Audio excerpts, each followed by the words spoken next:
This is Pat Bamber here for PSB Sports. I'm with the main man from Matchroom Sport, Eddie Hearn, promoter.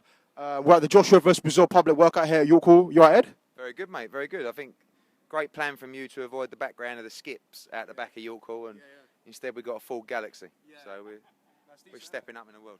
No, it's good. It's good. I think obviously there was a lot of budget and thought put into this background. None of it from PPV, though, I promise. Yeah, well, no, I thought that. It's all paid for by me. Free event tonight, you know. Yeah. Yeah, no, fair enough. So Ed, first of all, what do you make of the turnout? Unbelievable atmosphere, isn't it? Really good. You know, it's obviously, we had about 600 or 700 people outside before the doors open, so people are going to be slowly coming down. We've got Craig Richards supporters coming down from Crystal Palace, O'Hara Davis's guys coming from Hackney, so it's going to be a nice, lively crowd. And, a couple of hours away from Anthony Joshua and George Groves and Chris Eubank getting into the ring. It's going to be great, isn't it? And of course, we got to talk about Anthony Joshua and his turnout and his fans here. What he's done since he's turned pro with you. The popularity with the public has gone sky high. What do you think the main success of that is? Or is it his personality, the gold medal on BBC, the fact that he's a great fighter? Because he's become a real treat with the British fans. I think it's all of the things that you mentioned. I mean, of course, he's a great fighter. The gold medal and the platform of winning the Olympic gold medal on BBC in your home city, is something that is irreplaceable. I think the fact that people just like him.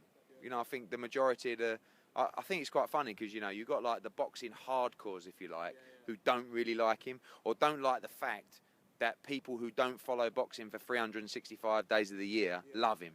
And they hate that. Do you know what I mean? So I see on Twitter people going, I can't wait for AJ fight. He's just the best. And people go, well, what about this bloke and that bloke? It's like, look, just let them. You have to bring these people into boxing.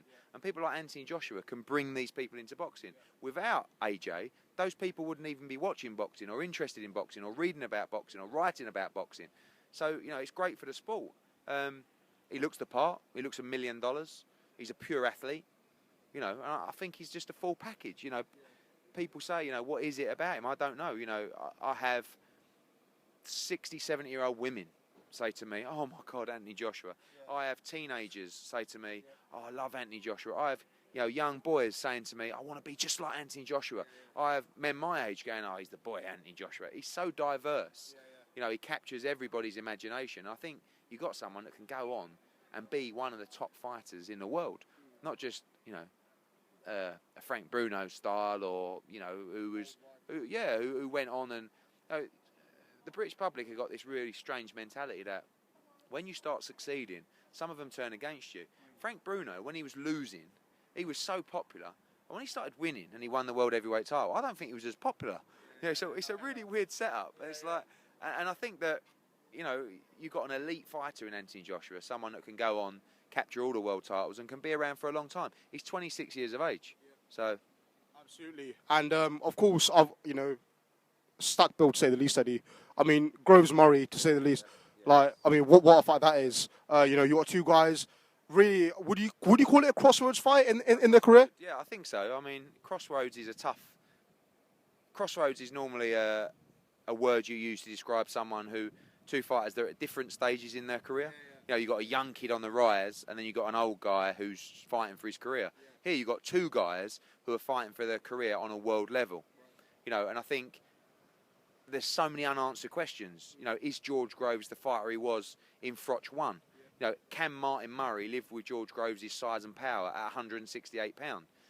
Can George Groves' engine deal with the tenacity and the work rate of Martin Murray? Can Martin Murray get inside the jab and make him work? Because that's what he's got to do. It's very easy to say you've got to make him work. Well, to do that, you've got to take chances. And what George Groves does really well is he feints and he works you with his jab and he can control the pace of the fight. In Froch Groves 1, he emptied his own tank. Do you know what I mean? Because he had to, because Froch made him fight like that. But by doing that, Froch was vulnerable. Do you know what I mean? So, and in the second fight, Groves dictated the pace well. It was a very even fight till he got knocked out. But he had 60, 70% left in the tank because he wasn't forced into doing anything. So Murray has to make Groves work non-stop. But by doing that, he's got to get inside the jab and he's got to take chances. And he can punch Groves. And it looks like under Shane McGuigan, he's punching like his old self. Yeah, I was going to say that as well. Absolutely. In fact, do you want to hear a little exclusive I did the other day with Paddy Fitzpatrick? Basically, it's the first time I spoke to anyone from that Froch Groves 1 and 2 thing. basically I asked Paddy what was the game plan into the second fight, and he basically said, don't try and play too many mental games with Froch because he would acclimatise to that. And if you do what you did in the first fight, in the first round, like when he knocked him down, it wouldn't be a wise thing because Froch has been through it before. He would know how to acclimatise to it emotionally. Paddy said that he wants to turn the second half of the second fight like the first half of the first fight. So what's your thoughts on that? Because, you know, and with the first fight, he said that he wants to try and maybe...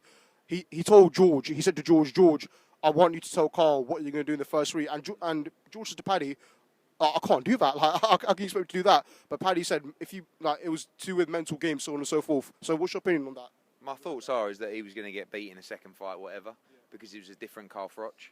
And, you know, George says, I was winning the fight. It wasn't really. It was a very close fight. There wasn't a lot happening. But Froch was a different fighter in the second fight. In the first fight, you know, Carl Froch is a fighter that performs on fear, and he needs to be afraid. And in that first fight, I walked from the corridor to the holding area. I said to him, you got to switch on. And he would say, it was cold in here, isn't it? You know, he was like, normally he's breathing through he's petrified. That's what made Carl Froch a fighter. And for the second fight, that's what he was like. And that's when I knew he was going to win that fight. You know, so I don't think the tactics, you know, I mean, there's been a lot of bitching backwards and forwards between Groves and Fitzpatrick, and mainly I think from George actually, you know, and I'm not mad on that because I think they've spent a lot of time together and they've been on a journey together. It hasn't worked out, then it hasn't worked out, but you know, I think now he's got a trainer in Shane McGuigan that he's making him let his hands go more, and that's what Martin Murray's got to be careful of. I think the George Groves potentially of 2 or 3 fights ago would have got beat by Martin Murray. Now, I think it's a much tougher fight for Martin Murray because I think Groves has a little bit of confidence back. He has a little bit of swag back, and that's what made him a good, dangerous fighter. You know, you saw his attitude in the build-up to the Carl Froch 1 fight. I think at some stage Froch couldn't believe what he was hearing. You know, but that's what he was about back then. You know, and you're just starting to see a little bit of that, even in the gloves are off. You know, you just sort of see, I don't know, he's very dismissive, isn't he? But that's also fueled the fire of Martin Murray. Murray's a tough man. Very competitive. You know, I can't wait for this fight. I think it's a great fight.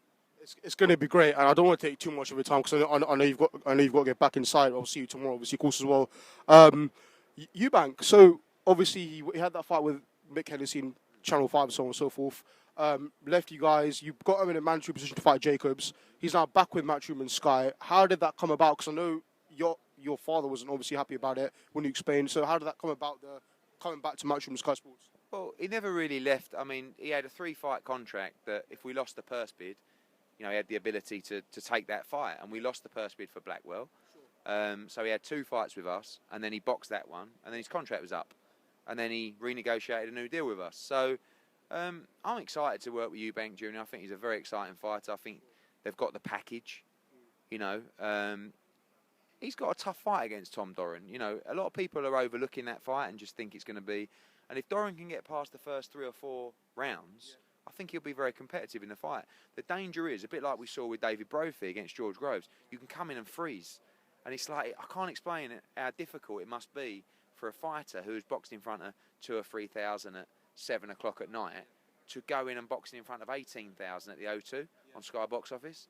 Exactly. It's a completely different kettle of fish.